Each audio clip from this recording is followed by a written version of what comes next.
Salut à tous, c'est Nico et aujourd'hui on se retrouve pour le test d'un nouveau produit, c'est un pavé numérique Bluetooth. Je vais vous expliquer un petit peu à quoi ça peut servir, même si vous vous en doutez déjà, mais je vous réserve une petite surprise à la fin de la vidéo. Je vais essayer de détourner un petit peu le fonctionnement premier de cet objet pour en faire quelque chose d'un petit peu plus sympa. Alors, je ne saurais même pas vous dire de quelle marque c'est finalement, aucune mention en fait de la marque.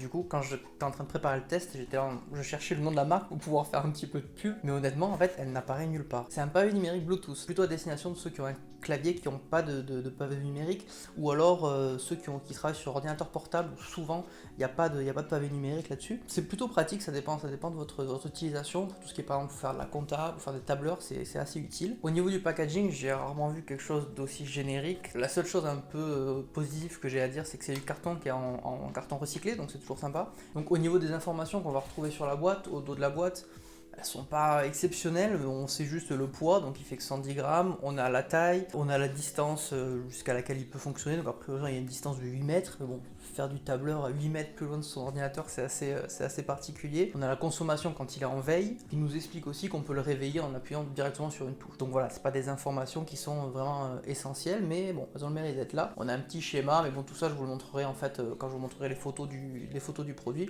Voilà, donc pas grand chose à dire sur la boîte en elle-même. Par contre, la notice, il y a 2-3 petits trucs à en dire. Bon, elle est très succincte, voilà, ça tient sur 3 volets. Après, c'est un pavé numérique Bluetooth, donc à part expliquer comment faire l'appairage, il n'y a pas grand chose de très technique à expliquer. Néanmoins, il y a 3 petites choses en fait que je peux noter sur cette notice. La première, c'est qu'en fait, elle est succincte, mais elle est claire. Elle est en anglais par contre, mais elle est claire. La deuxième, c'est que bon, c'est pareil, il y a marqué que c'est en papier recyclé, c'est toujours sympa aussi que les marques commencent à s'y mettre. Et la dernière chose, c'est que c'est aussi dans cette notice qu'ils font mention de l'année de garantie qui est offerte avec ce produit. Concernant le produit en lui-même, alors, il est en full plastique, oups, désolé le micro. Je m'attendais un petit peu à de l'alu brossé, après j'en ai pas encore parlé, mais c'est un produit qui est à 19,99€, donc c'est pas non plus, on n'est pas sur une gamme de prix autour de 50€, donc le plastique ça se comprend un petit peu. Mais c'est vrai que vu la couleur en fait, on voit clairement l'inspiration un peu MacBook. Je m'attendais à de l'alu brossé au moins pour la partie grise. C'est de très très bonne facture, il n'y a pas de...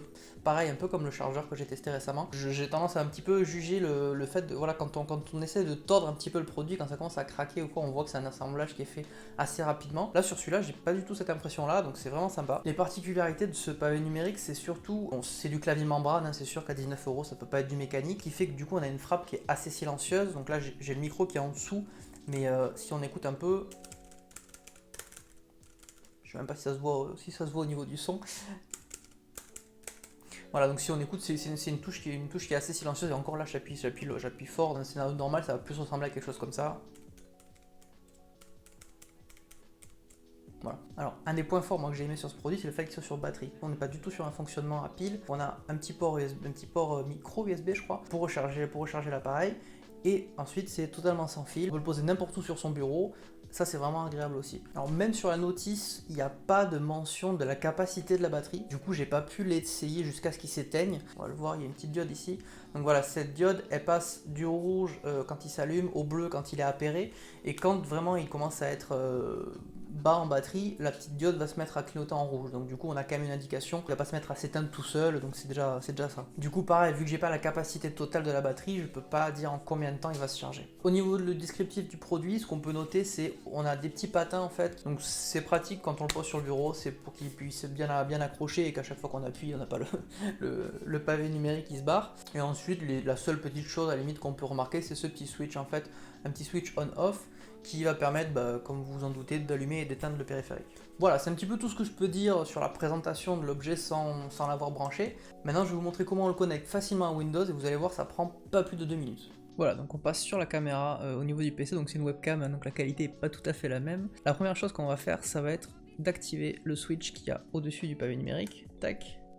Donc normalement, vous voyez une petite diode qui passe en rouge et qui passe au bleu. Donc il faut rester appuyé ici pendant 3 secondes, je crois. Alors, je vais essayer de voir si je vois en même temps. Tac, il me semble que ça clignote. Ouais, ça clignote, super. Et donc sur le PC, vous allez ouvrir le panneau latéral. Sur l'icône du Bluetooth, vous allez faire clic droit, aller dans les paramètres, ajouter un appareil Bluetooth, cliquez sur Bluetooth.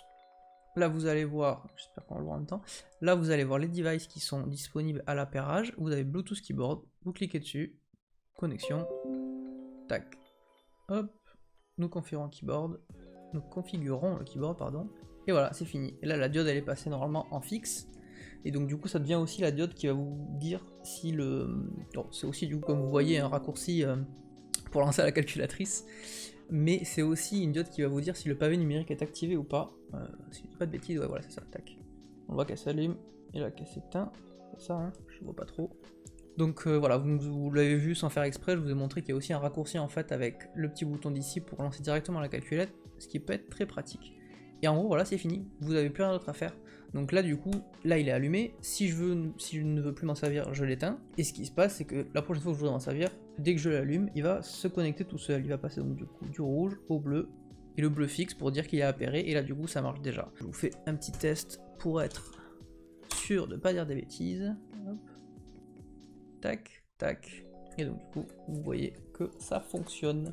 Voilà donc ce que je pouvais vous dire sur ce pavé numérique Bluetooth. Alors comme je vous avais dit au début de la vidéo, moi ce qui m'intéresse c'est surtout d'essayer d'en faire quelque chose d'un peu détourné. J'ai regardé quelques vidéos qui expliquent comment en fait en faire un Stream Deck pour vraiment pas cher, parce que du coup, comme je vous disais, ce produit là il fait 19,99, donc c'est quand même beaucoup moins cher qu'un Stream Deck de chez Elgato, et on peut plus ou moins faire la même chose, sauf que forcément il n'y a pas des écrans sur chaque petite touche, mais on peut par exemple, si on utilise OBS Live, switcher de scène directement en appuyant sur les boutons, et ça c'est quelque chose que j'ai envie d'essayer.